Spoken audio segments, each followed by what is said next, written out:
He's writing a letter to an unknown pen pal because tomorrow is his first day of high school. He wants things to change, but his shyness gets the better of him. At lunch, he wishes to have company, but his elder sister Candace refuses since her Earth Club is senior only. Charlie then turns toward his old friend Susan, but she ignores him. In one of his classes, Charlie is introduced to Patrick, a senior who has to repeat a freshman class. Charlie's last class is English, and Mr. Anderson notices Charlie writing all the correct answers to his questions in his notebook. After everybody has left, Mr. Anderson encourages Charlie to participate more. He knows Charlie has had a rough year and empathizes with him. But Charlie assures Mr. Anderson he's okay. But high school can be tough, so Charlie decides not to tell his parents about it, or they will worry about him. He wishes that his Aunt Helen was there. She would have understood how he is both happy and sad. Charlie wishes he would make friends soon, but that doesn't seem likely to happen anytime soon, as he still gets mistreated and eats lunch alone. But things change one day when Charlie musters up courage and talks to Patrick from his shop class. They are watching a football game, and Charlie starts a conversation with him.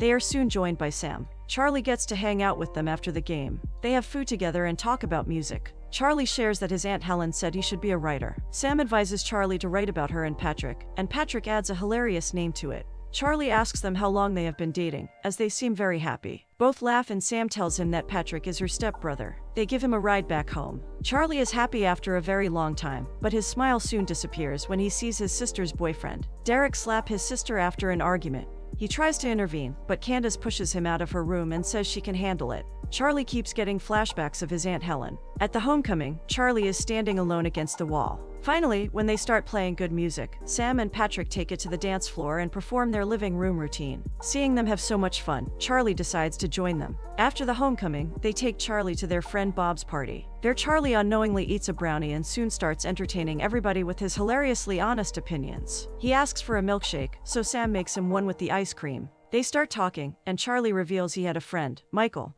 whom he lost last year. Sam is stunned to hear this and feels bad for Charlie. While looking for the bathroom, Charlie walks in on Patrick and Brad, the most popular guy in school. Patrick makes him promise not to tell anybody, and Charlie promises. Sam talks to Patrick about Charlie having no friends. So Patrick raises a toast to Charlie the Wallflower and their new friend. This gesture touches Charlie. Sam welcomes Charlie to the island of misfit toys. The three go out for a ride after the party. An unknown song plays on the radio, and Sam says they have to go through the tunnel, as this is the perfect song for standing up behind the Jeep and spreading her arms as the Jeep cuts through the freezing winds. Charlie looks at Sam and can imagine how liberated and infinite it must feel. With Sam and Patrick by his side, Charlie has started indulging in a lot of activities that he thought he never would, like listening to Sam's collection of songs, reading extra books outside class, and writing essays. It turns out Mr. Anderson is also a writer and helps him with his extra activities. Charlie's favorite time is lunch when he meets Sam, Patrick, and Mary Elizabeth, who acts like his father after a long day, and Alice,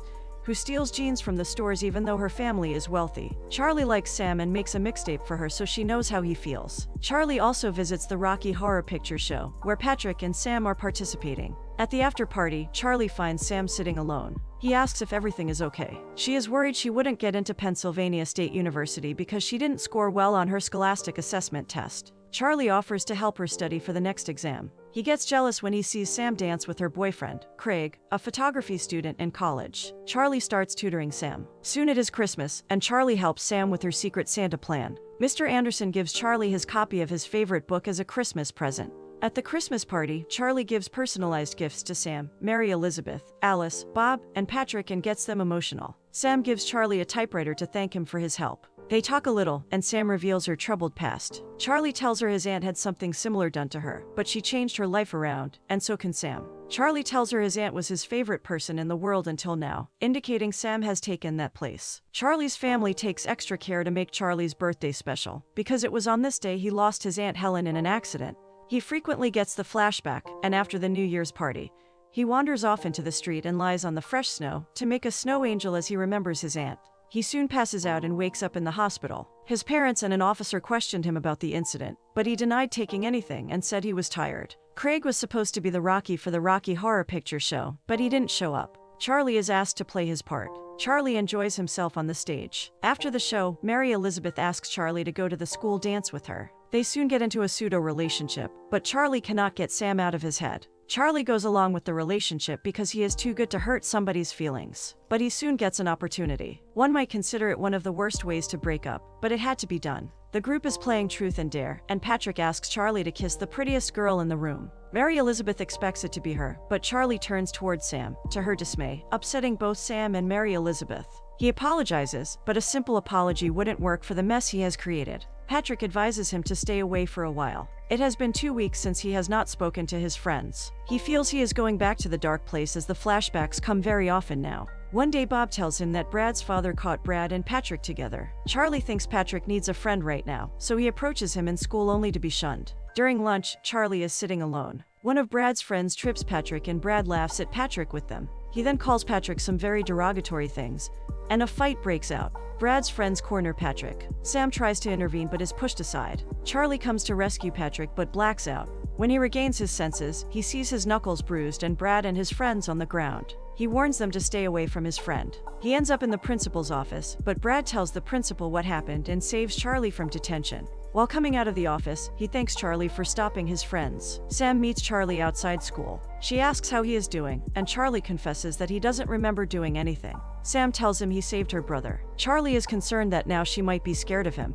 but Sam says she is not. Charlie gets back to being part of the group again. Mary Elizabeth tells Charlie she is dating Peter, a college student like Craig. Charlie is happy for her. Patrick asks Charlie if he wants to get out of there, and Charlie agrees. They go to sit on a bench, and Patrick breaks down, telling Charlie what had happened with him and Brad. Charlie starts spending more time with Patrick to help him heal. Sam soon got an acceptance letter from Penn State. Sam is leaving right after graduation, and Patrick is going to the University of Washington. But he was not going to leave without organizing the best senior prank ever. He had painted all the tools baby pink. It is the last day of school before the summer break starts. Charlie asks Mr. Anderson if he is leaving for New York, but Mr. Anderson says he likes it here. Charlie tells Mr. Anderson he is the best teacher he has ever had and hugs him. Mr. Anderson smiles as Charlie leaves. All the students do a countdown for the final bell of the year and cheer as it rings. The group decides to see the last sunset of their last day of high school together. Candace finally broke up with Derek and went to prom with her friends. Charlie clicked many pictures of his friends as they got ready for their prom.